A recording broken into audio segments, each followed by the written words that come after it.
welcome everybody. Thank you for joining our talk on dating and data science. I'm David. I'm the lead on the data team at Coffee Meets Bagel, a dating app. Daniel is our machine learning engineer. We're going to be talking today a little bit about how we use Elasticache as part of our recommendation pipeline to deliver high-quality match recommendations to our users.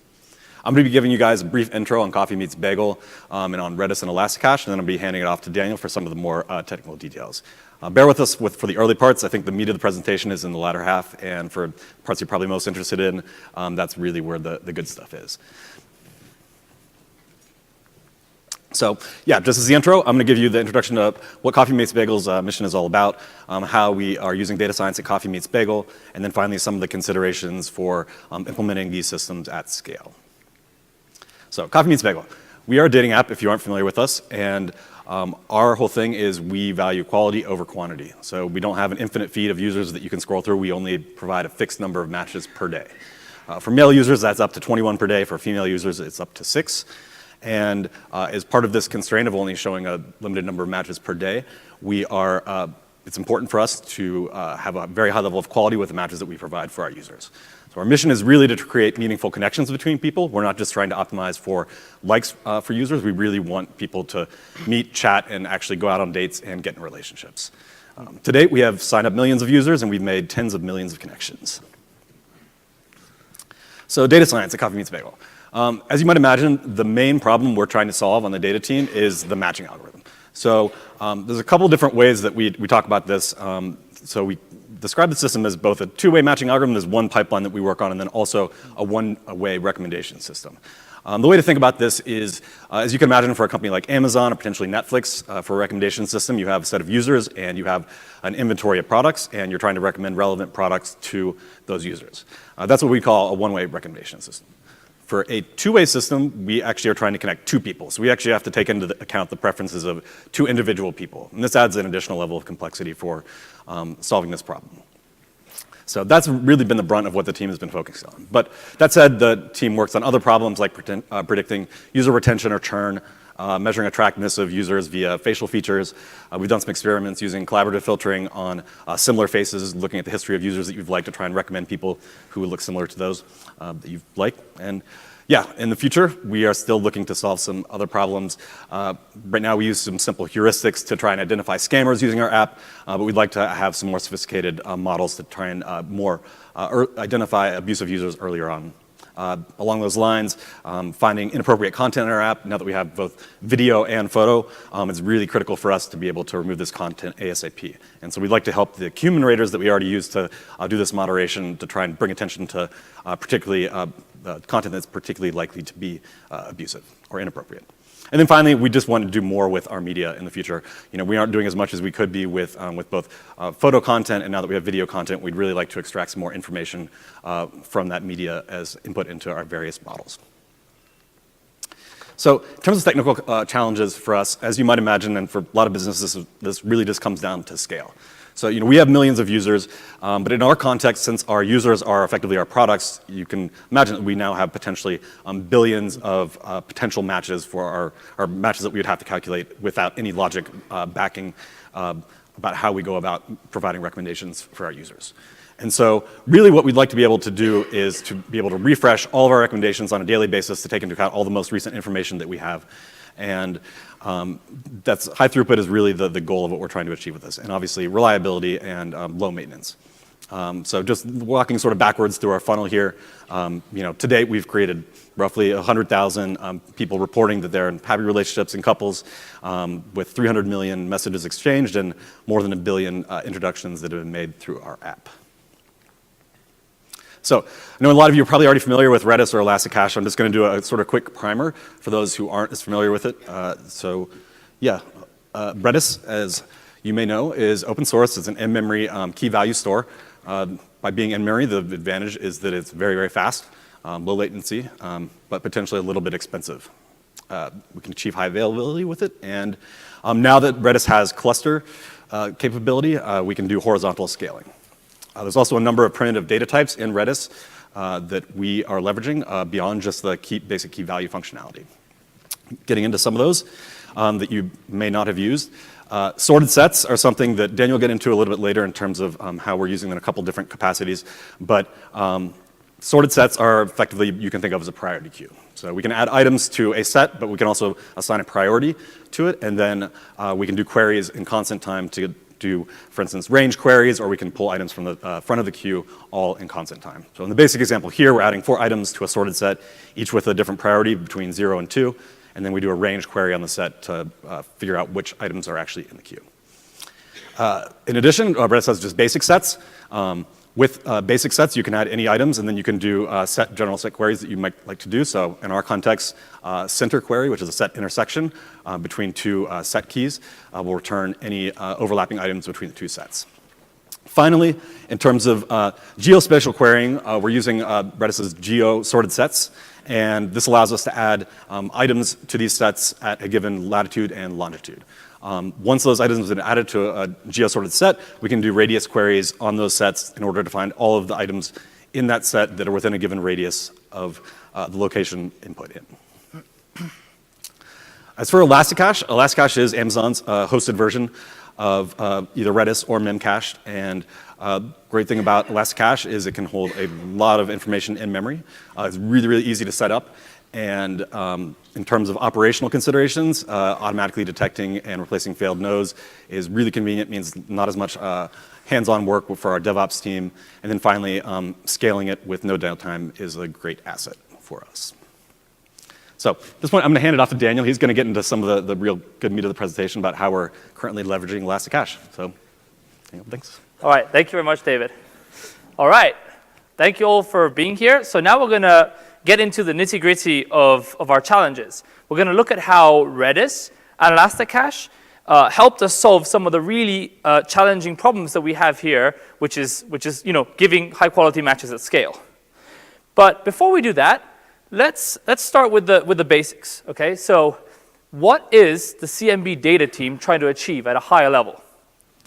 At a high level, we're trying to give you the highest quality matches served to our mobile clients as fast as possible.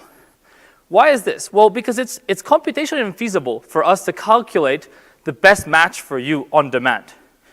We have business logic, we have the score calculation components. It's basically very hard to do this immediately for the mobile clients. So what do we have to do? We have to calculate these scores up front, right? From a technical standpoint, this looks like every user having 1 or more queues. Each queue has 1 or more recommendations, and these recommendations are sorted by score, where a higher score is a better match, right? And just to set the tone here in the audience, I want to tell you where does this score come from, right? So this score comes from 2 main components. We have the feature vectors, and we have the classifiers or models. So the feature vectors, just think of them as this vector of numbers that identifies a user, right? And every user has 1 or more of these. Each of these feature is a specific characteristic of the user, right? Demographic features, like, for example, the user being tall. But we also have behavioral features, like the user being popular. That's based on historical analysis, right? Just think of a feature vector as being the DNA of a user. And then we have the classifiers, and these classifiers are trained using a lot of historical data, and they understand how much every feature weighs in the context of a match. The higher the feature is in the classifier, the more important it is, right? So let's look at an example here. So here we have 3 features here: is popular, is tall, and is engineer. As you can see here, is popular is the most important feature. It's the most indicative feature in the scope of a match, right? And I'm sorry for all the engineers out here, but is engineer doesn't really help. Sorry about that. Well, how do we perform a score? Well, what we do is to calculate a score between the users, we have to multiply each feature by its coefficient in the classifier. And then we sum everything up all together, and that gives us 1 score here. So in this case, it's 0.5. All right, so now let's look at Coffee Meets Bagel from a bird's eye view. What does our data pipeline look like? As you can see, there are 2 main components here. We have the batch component, and we have the real-time component. The batch component is a set of cron jobs that kicks off at 7:30 a.m. in the morning, and it takes around 15 to 20 hours to run. Our feature extractor processes extract data from our data warehouse, which in this case is Redshift. We take that data, we transform it, and we build features for our users. This happens every day. Once we build those features, we store them into an offline storage for later use. And then we have the real-time component. And at the real-time component, there is one part which is really important, crucial to all this. The heart is the recommender workers. And these workers, they take profile IDs of our priority queue, and for every profile ID, they have one responsibility: find and generate recommendations for that profile ID and store them for later use. All right, so from now on, what we're going to do is we're going to look at some of the challenges here. As you can see, there are a lot of R's in this presentation, and each of these has something to do with Redis and Elastic Cache. We're going to go through them one by one, and we're going to outline the problem and the associated solution that we found. Let's start with the first one, all right? Invalid matches. So our users are very, very picky in the matches they want, right? They tell us their criteria. They tell us their location. And most importantly, they don't want to see users that they've already seen before. If I'm in San Francisco, I most probably want to date someone which is in San Francisco. I don't want to date someone from New York. And if I've already seen a user and passed on that user in the past, I don't want to see that user again, right? And most importantly, we cannot afford to score matches that are invalid, because we end up with a quadratic problem here. So we definitely need to filter down and narrow down the matches that we want to score as much as possible. Let's start with the first component here. How do we fetch the users? How do we fetch the potential recommendations? Well, the first step here is finding users that are eligible for our location, right? How do we do this? Well, in Redis, we have 4 geo-sorted sets of active users, 1 per each gender and gender preference, right? So male looking for female, female looking for male, male looking for male, and female looking for female, right? Each of these sets contains the active users. When I need to search for my potential matches, all I do is I perform a geo-radius query, which allows us to efficiently fetch candidates that meet that criteria. Let me give you an example. So I'm a straight male in San Francisco. And my max criteria, I want to date someone which is within 50 miles of my location. So then I perform a geo-radius query with the bucket female towards male, with a longitude and latitude of San Francisco and a distance of 50 miles. Bear in mind, just to recap, I'm a straight male, so I'm looking for a female towards male, female looking for male. And so I will pick in the bucket, which is female towards male. Just this step allows us to reduce the number of candidates from 1 million to 10,000. This is pretty huge. All right, so then we get this list of candidates, but we still have another challenge here. We want to make sure that the recommendations that we serve to a user are not recommendations that we've already served to our user in the past. And so we need to find a space-efficient way to filter out those recommendations. Bloom filters are these probabilistic data structures that effectively check set membership really, really fast and very efficiently, right? At the cost of false positives, though. We don't get anything for free here. What do these look like under the hood? Under the hood, they're a bit vector. And each Bloom filter has 1 or more hash functions. And these hash functions accept a hashable item and return a specific index of the bit vector. Let me give you an example of 2 common operations that we want to do with our bit vectors. Add an item to the bit vector and check the membership. Check if an item is already present in that Bloom filter. So to add an item, let's say here we want to add ID 25. And this Bloom filter has 2 hashing functions, all right? The first hashing function tells us to set the bit at index 1. The second hash function tells us to set the bit at index 4. We calculate these up front, and then we know exactly what bits to set, and we set those bits to 1. Remember, a Bloom filter starts with all bits set to 0. Then we have our second ID here, ID 57. We do the same operation. We calculate the outputs of the hashes, which is index 4 and index 7, and we set those bits. Now, when we want to actually check membership, when we want to actually check if a specific bit, if a specific user is inside the bit vector, then what we do is the same operation. We calculate the hash functions, and we calculate the bits that we need to check, and we just check that all those bits are set to 1.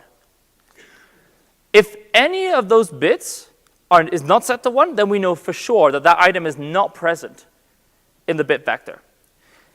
If all those bits are set to 1, then we know with a certain probability that that item is present inside the bit vector. And as I said, here we have a risk of false positives here.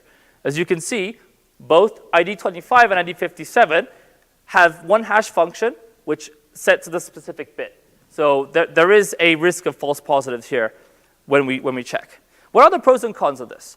The pros is obviously space efficiency, right? We know we allocate these bit vectors up front, so we know exactly how much we can account for future scalability, for future organic growth. The cons is obviously the probability of false positives. But these are tunable through some parameters of the Bloom filters when we create them. So how do these Bloom filters, how are they used in Coffee Meets Bagel? Well, every user in Coffee Meets Bagel has a Bloom filter. Let's call this the exclusion Bloom filter. Every time a user sees a recommendation in our app, that recommendation ID is added to the Bloom filter. And these Bloom filters live entirely inside of Redis. Luckily, we have some Python code around it. Python is the programming language of our infrastructure. And we have some Python code, a wrapper around these Bloom filters that is able to compute all the hash functions up front and then just perform set bit operations on the Redis key that we want to address, right? And just to put into context, set bit is a specific is a function inside of Redis, it's an operation inside of Redis that allows us to set a specific bit of a Redis key. So every time we have to add a user, we calculate all the bits that we have to set in our hash function, and then all we do is we just issue set bit operations. And we can do that also in a pipeline to make it more efficient. Then, when we need to check membership, well, luckily we always do this in batch, right? Every time we have to check membership, we always have a lot of candidates that we need to check for. So then, what we do is we just read the entire Bloom filter in memory once, and we perform all the checks in our Python code. So it's very, very efficient from an I/O perspective. Just to show you, this is what our code looks like, right? So this is a Python function that accepts one argument, which is the candidate IDs. Just think of it as a collection of profile IDs that we want to check for membership inside the Bloom filter. The output of this function returns a subset of those IDs that for sure are not inside the Bloom filter. What I'd love to show you here is how simple this Python code is. As you can see, we iterate over the candidate IDs. For every candidate ID, we just calculate the hash positions, and we just check if that bit at a specific hash position is set. If any of those bits is not set, we know for sure that we need to include that item inside the Bloom filter. And as I said, we're OK with false positives here. Now, the great thing about this code is that we only do one read from Redis. That's huge, because we don't have to perform complex set intersections and stuff like that. We read the entire Bloom filter in memory, and we know exactly how much the space is up front. All right, so let's get to another challenge here. So before I was showing you our classifiers, I was showing you a linear classifier, right? And these models are very, very compact. They're very compact to store. At Coffee Meets Bagel, though, we also use very non-compact classifiers. Like in this case, we use our ALS classifier, which is used to perform collaborative filtering. These classifiers not only are very, very huge to store in memory, but also grow linearly quadratically based on our user base, right? They're pretty big. And most importantly, by serializing this to disk or to memory or whatever we want, and reloading it inside our workers is very, very expensive operation, right? And we'd also have to bring a lot of dependencies with us. So is there any way we can train these classifiers and then instead of having to like reload them in memory just to use a predict function, is there any way we can do this more efficiently? Well, it turns out that the ALS classifier is mainly composed, once trained, of two matrices, the U and the V matrix. And it turns out that to compute one score between a user and their recommendation, all we need is two vectors, one from one matrix and one from the other. We take those two matrices and we can perform a dot product, and we get the score between those two users. So what we do is this. We train the classifier the traditional way, but then what we do is we decompose the classifier. And we get both matrices, the U and the V, and we save every row. We serialize every row, and we save it in REDIS at a different key, right? So every row has a specific key. Then, in our recommender workers, when we have to compute the scores between two users, all we do is fetch those two vectors that we care about and perform the dot product. It's very, very efficient. And you know, if you think about it, also from a memory perspective, we don't have to load an entire classifier. A lot of rows that we'd never use. We only use a subset of those rows. And this was really great. And also, if one day we don't want to use Spark anymore, as long as the new classifier supports this concept of matrix factorization, is made out of these matrices that can be decomposed, we can perform the same operation. All right. So now we know how to fetch these recommendations. We know how to filter them down to remove ones that we've already seen. And we know how to calculate the scores, but we still got to persist them. And if you think about it, if you consider our user base as being around, let's say, 1 million active users, and for every active user we want to have a backlog of at least 1,000 recommendations to be served, well, then we have 1 billion matches that we need to persist. That's a huge number. And most importantly, we said we want to refresh these recommendations organically in a regular fashion, right? And so the data store that we use to persist these recommendations need to address our high update frequency and moderate deletion. But most importantly, it's going to be update and creation, right? And then, obviously, when the clients ask for this information, we want to serve it as fast as possible. So we want to make sure that there's low latency when the webs read this information. So what did we start with? We started with Cassandra.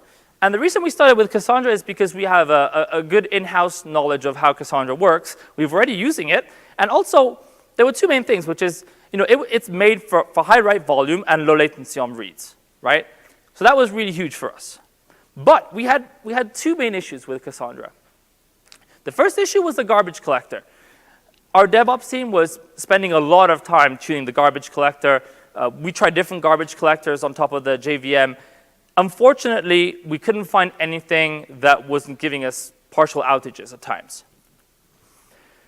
And then the second issue is, as a consequence of that, Cassandra gives us this consistency. This is like eventual consistency, right? And we thought we could deal with that, but unfortunately, we found out that we can't, especially when you just delete their profiles. We want to make sure that those changes are addressed immediately. So then we already had expertise with Redis in the house. We turned to Redis. And what we ended up having is using sorted sets to store our queues of recommendation. What does this look like? Well, we have one sorted set per model per user, right? And each of these sorted sets stores the recommendation IDs sorted by score, right? And here is an example of the syntax here to add a recommendation. As you can see, also the curly braces here are used as a cluster syntax. So this will also shard horizontally. This was really great for us because it allowed us to use the technology that we were already familiar with and persist these recommendations in a fairly simple way, right? And another thing I wanted to say about this is that the cost of actually holding this data in memory wasn't substantially more than our Cassandra cluster, with the added value that obviously this is all in memory. So it does support our usage patterns, right? Low latency read and high throughput writes. It does support that. All right.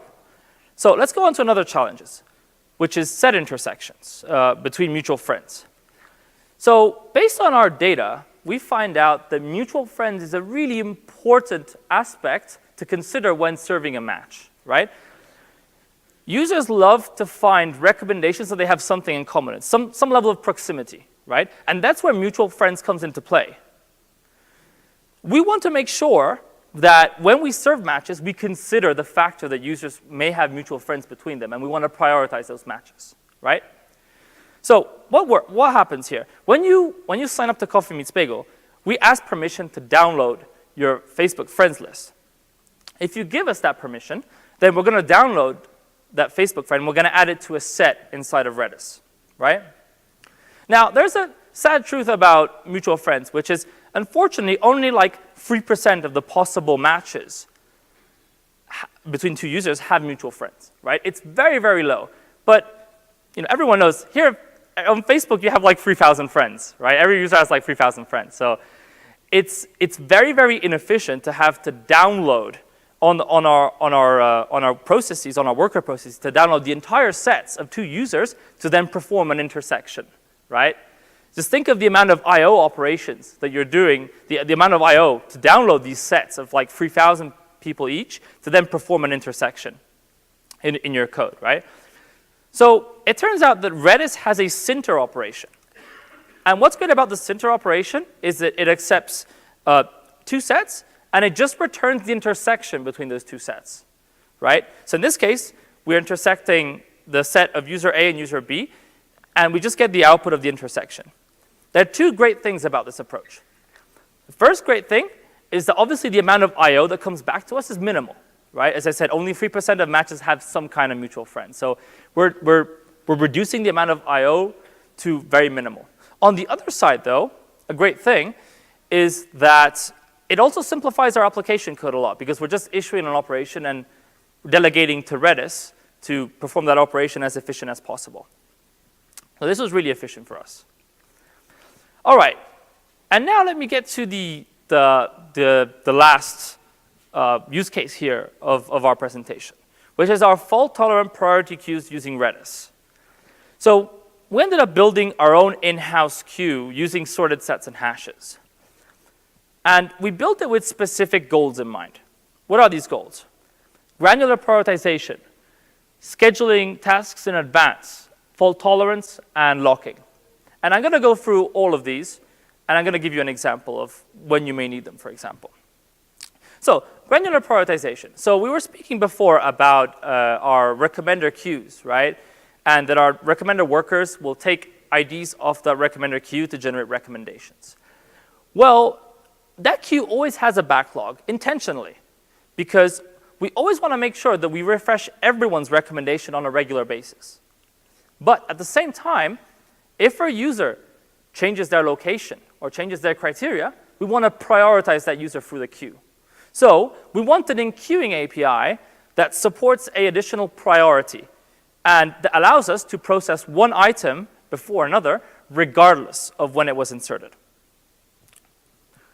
Scheduled tasks. Well, many times our team wants to send some push notifications out. But these push notifications, maybe we want to schedule them in advance, right?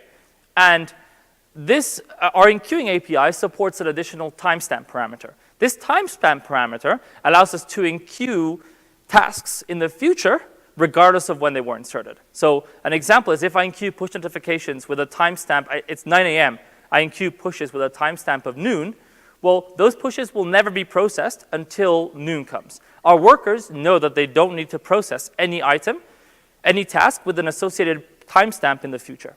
And that will happen organically with all the retrying mechanisms, and it's really great for us. And finally, fault tolerance. Obviously, everyone wants fault tolerance, right?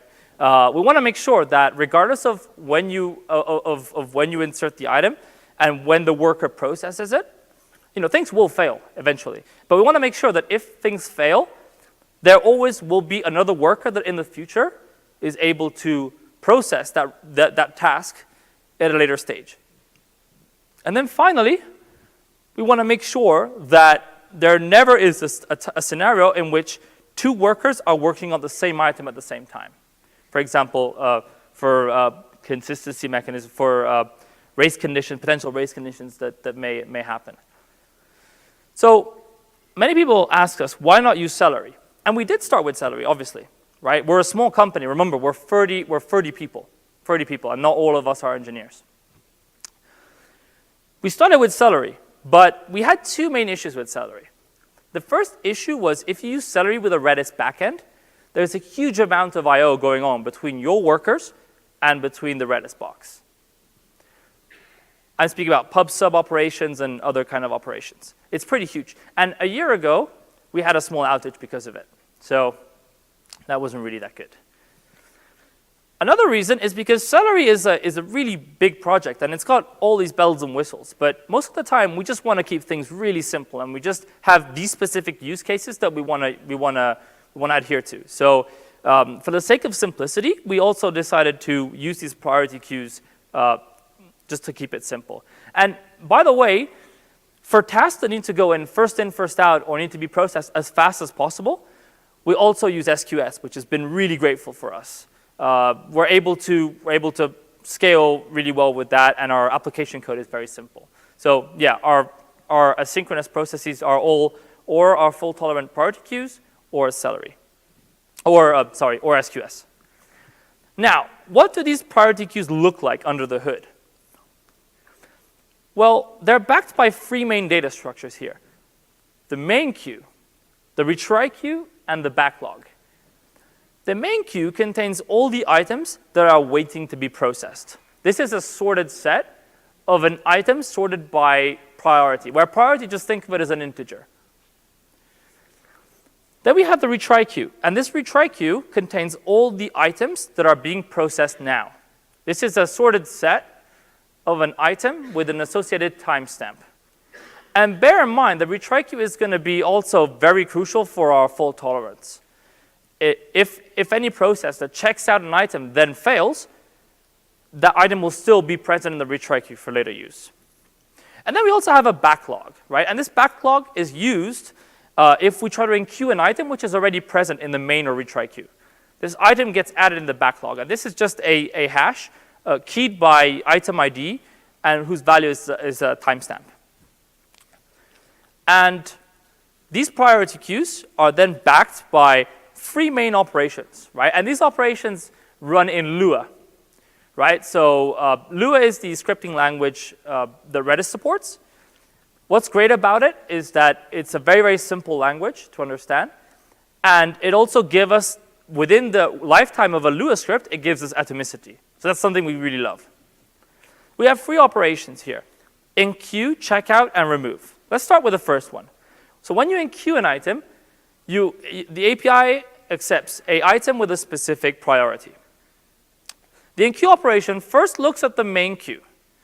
And if there already is an item in the main queue or the retry queue, then it's added to the backlog, because it means that it's already been scheduled to process. We don't want to process things at the same time. Then we have the checkout operation. The checkout operation is called by our workers when they want to take an item to be processed, right? The checkout operation does two main things. The first thing is it tries to find where to fetch the item to check out. And the second thing is it adds it for later scheduling in the retry queue. Let's go into a little bit more details. So when I check out an item, the first thing I look is in the retry queue. Remember, the retry queue is a sorted set of items sorted by timestamp. I check the first item at the top of the retry queue, and I look at its associated timestamp. If that timestamp is in the past or in the present, it's not in the future, then I check out that item. If every timestamp in the retry queue is in the future, or the retry queue is empty, I'll pick from the top of the main queue. Regardless of where I pick up my item, I always add a reference of that item at the back of the retry queue. And this is because of the fault tolerance. And then finally, when a worker has finished this processing an item, we want to call remove. And what remove does is it removes the item from the main and the retry queue, and then it checks the backlog. If it finds an item in the backlog with the same key, it'll take that item from the backlog with its associated priority and move it back to the main queue, right? So this is, I can understand it being like a bit complicated. And so what I want to do is I want to go through an example with you. Specifically, I want to go through the example of checking out. And I apologize for all the people on my right. because I just have to choose one screen. So I'll just choose this one. Sorry. I don't hate you. I hope everyone is able to see, but I'll try to be as verbose as possible. Okay? So here we have this dotted line that separates the current state of our priority queue and the state after the checkout operation has completed, right? We're removing the backlog here just for simplicity, right? So remember, we're checking out an item. The first thing we do is we check on the first item of the retry queue. As you can see, this item is F, right? And we check its priority, which is now plus 5. Just think of 5 as like 5 minutes in the future, 5 hours, some point in the future. We see that the priority is in the future. So we take the item from the main queue here, which in this case is B. And before returning B, we add B at the back of the retry queue. And we return B. This all happens inside our Lua code. Let's look at another example here. Same thing here. We're checking out on an item. We look at the retry queue, and as you can see, there's an item here which is F. And that item has a priority which is in the past here. It's current timestamp minus 1 minute, 1 hour, whatever. So we return F. But before returning F, we bump F in the retry queue to the back of the queue. And we return it. So that if our worker fails, at some point, F is going to be retried. And this is the checkout script, right? What I like about it is that it's very, very simple. This is Lua script. It's a language native to Redis, and it's executed atomically, which is really great because we make sure that between one operation and another, there is no race condition. There is no other item trying to take items off of that queue, right? This is atomic. And now, hopefully you've understood some of our challenges, but it can be a bit confusing to see everything all together. So hopefully now I'll be able to tell you a little bit of a story around it, right? Everything starts with a feature extractor, right? This kicks off at 7:30 a.m. in the morning. And the responsibility of the feature extractor is to take our data from our data warehouse, Redshift, transform that data, and write those features out to Redis, right? So extraction from Redshift, transformation within the process, and writing out those feature vectors to our store. And then we have our workers, right? As we said, the workers basically consume the items from the queue, those profile IDs from that queue, in a priority basis. So they're obviously going to process items with a higher priority first, right? For every item, they have to generate recommendations for that user. How does that happen? Well, the first thing we do is, for one item, we perform a georadius query. We get the potential candidates of the user within a geographical proximity, right? And this reduces the number of candidates from 1 million to 10,000. That's huge, right? Then, for those remaining candidates, we pass them through the Bloom filter. We remove candidates that the user has already seen. 10,000 goes down to 8,000.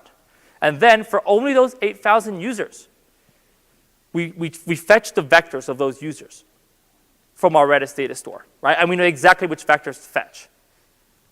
Compute the scores, and save those scores inside the sorted set for later use. In summary, we use Redis at every level, and this is not only on the data team, but pretty much everywhere. We love Redis a lot, and one thing we love about it is the low operational cost. It's really great for us to be able to handle all this operation, all this information, delegating our processing constraints, memory constraints to Elastic Cache.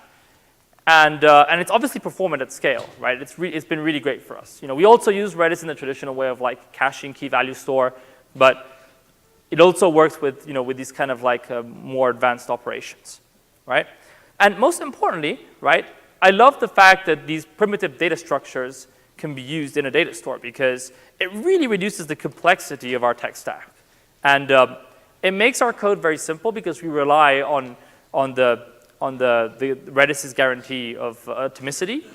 And on the other side, it always ends up being the simplest solution in our case. If this is something that is interesting to you, well, we are hiring. So, feel free to come speak to me or David. And we also hire remotely. So if you're not in San Francisco, we'd love to have a chat with you regardless, because yeah, we have a lot of exciting things going on. This is just a subset of them. And yeah, so this is the website, but you could speak to me or David. And yeah, thank you very much. I hope now we can open for Q&A.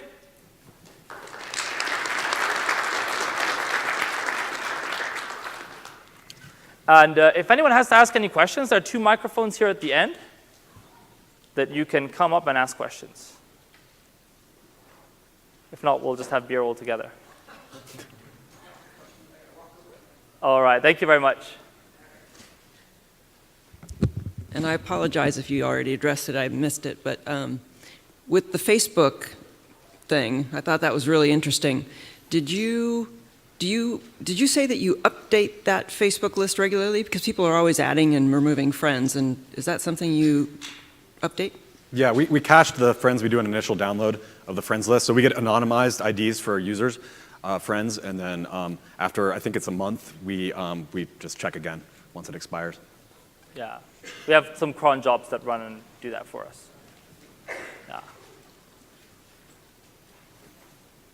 All right, is there anything else that anyone is interested about Elasticache or has any generic questions? Hopefully we'll be able to answer those. I had a quick question. How are you persisting the Redis data? Is that append-only log? Or like if the node goes down, the Redis nodes go down, how do you persist that data? So, how do you get it back? I mean, we're backing up with BG save, I think, and then when nodes fail over, so we have masters and slaves, right? So if a node fails, it's going to fail over to the slave and then get promoted. And that's really easy with Elasticache. It sort of happens automatically. And is that done automatically by AWS, or did you have to? Yeah, with Elasticache, we don't even have to worry about it. Yeah, cool. Yeah. Yeah, unfortunately, we had to turn off automatic saves because it was pretty much pausing our operations. But by having a replica there, we're able to guarantee that if anything happens to the master, it'll fail over automatically. Yeah. And also cluster obviously has, for every node in the cluster, for every partition in our cluster, we also have associated slaves. Yeah.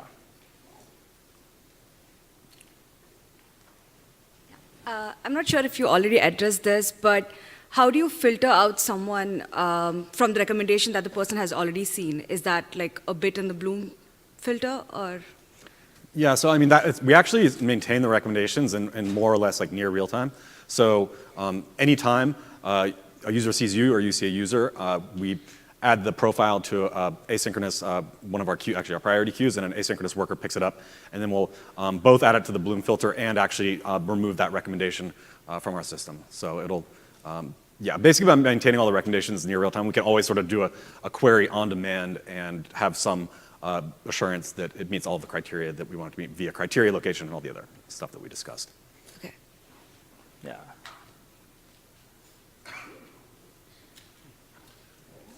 I wanted to know if you guys use Redis modules, and if you've how do you balance moving functionality into Redis and then having do everything? Yeah, that could be good or bad. Yeah, that's a really good question. I think Redis free introduced modules, and there is actually a Bloom filter module that we could use. So I think there are two reasons. So the first reason is obviously if something is working for us, there's no real reason to actually port that over to another solution because, as I said, we're a very small team, so time is very important for us. And the current Bloom filter implementation we have is working relatively well, so we want to keep that. But there's also a second reason, which is the Bloom filter inside the Redis modules, from my understanding, obviously does all the hashing calculations in the Redis code, in the Lua code, right, or C code or whatever. What we love about our current approach is that we calculate the bits that we have to set up front, and then we batch the set bit operations. And that's very efficient because we wouldn't want any additional computation happening on our data store, right? We want to keep our data store just simply for writing. And so by moving that logic over to our application code, we literally minimize the amount of operations happening on Redis, right? Remember, Redis is atomic, so it'll block until that operation finishes. Yeah.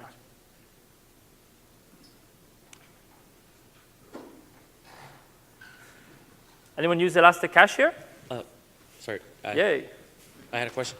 Yes. So your first part in the architecture overview diagram is Yeah. basically batch, whereas the second part is streaming, sorts of. This part here? Yeah. Then Okay. you said the feature extractor runs about 17 hours. That's correct. Do you have like any future improvements to make data streaming and like, because you can only run it once a day, right? That's What correct. happens when you want to run it multiple times a day, or if it fails and you don't get to finish in that day? Yeah, yeah. So what I mean by 17 hours is every actual process itself takes around, so when we generate recommendations, right, we use, when we use our Spark implementation, right, Spark has this concept of user and product, right? So it's always directional, right? So it's like generating, when we generate recommendations, we do that like males towards females or females towards males, right? And we also do it partitioned by location. So we have literally the number of genders, right? So male and female times the number of match regions that we have. Every match region is just like a geographical area, like Las Vegas, San Francisco. The entire process takes 20 plus hours. But if we want to rerun a subset of those, we don't have to rerun the 20 hours. Oh, so it delivers in partition subsets, Yeah. which you can rerun. That's correct. So I just, for simplicity, I just said this process takes 20 hours, but this process is a series of Jenkins jobs that runs with a matrix configuration. So it'll just run small partitions at a time. And the great thing about this is that if one of these partitions fails, it'll just retry that partition. So yeah, this allows for our fault-tolerant behavior. Second question I had, you mentioned that the data is originally in Redshift, right? Yes. Do you have any plans on using AWS Glue to like crawl that and, Unfortunately, like, we have react not on it? considered that. To be honest, I have never used that. The reason we use Redshift is simply because it's working for us now. And by the way, I actually omitted for simplicity here one step that happens, which is between the user data and the feature extractor. We do have a Spark job that actually takes the data from our Redshift cluster, so performs an unload operation from our Redshift cluster to S3, and then takes the data from S3 and partitions it in match regions and users and saves it in Parquet. So it's a lot more space efficient, right? Our feature extractors don't speak directly to Redshift, but they only speak to that partition. Oh, okay, cool, thanks. Yeah, hope I answered your question. Yeah. Thank you. Yeah. All right, I think we're good here. Thank you very much. Thank you.